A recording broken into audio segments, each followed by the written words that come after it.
എന്തോ അമ്മ 4 ദിവസത്തേക്ക് നീ ഇവിടെ മീൻ മേടിക്കുകയോ ചെയ്യരുത്. എൻ്റെ കൈ ഞാൻ തല്ലി പിടിക്കും.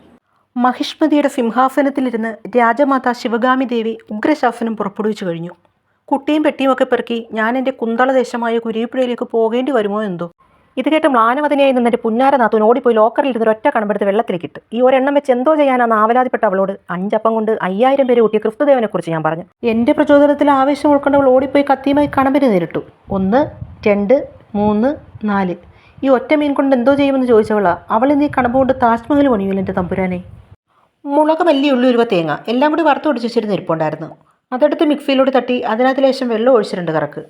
അത് പിന്നെ ചട്ടിയിലാക്കി അതിനകത്തോട്ട് ലേശം പുളിയും പിഴിഞ്ഞൊഴിച്ച് തക്കാളി, പച്ചമുളക്, ഉപ്പ്, കറിവേപ്പില എല്ലാം വാരിയിട്ട് തിളച്ചപ്പോൾ മീനും പറക്കിയിട്ട് ഒറ്റയ്ക്ക് ലോക്കറിൽ നർമാദിച്ച മീനല്ലേ, ആ അഹങ്കാരം അങ്ങനെ അങ്ങ് തിരട്ടെ. അല്ല പിന്നെ തേങ്ങ വറുത്തരച്ച പൊടിയാണ്, കറിയിൽ എണ്ണ നല്ലോണം തെളിഞ്ഞിപ്പോണ്ട്. ഇനി കടുക് വറുത്ത് കളം വരയ്ക്കാൻ പോയാൽ നിൻ്റെ 2 കാല് ഞാൻ തല്ലി ഓടിക്കുന്ന അമ്മ ഓർത്തപ്പോൾ ഞങ്ങൾ തട്ടകം വിട്ടു. അപ്പോൾ ഓക്കെ, ബൈ.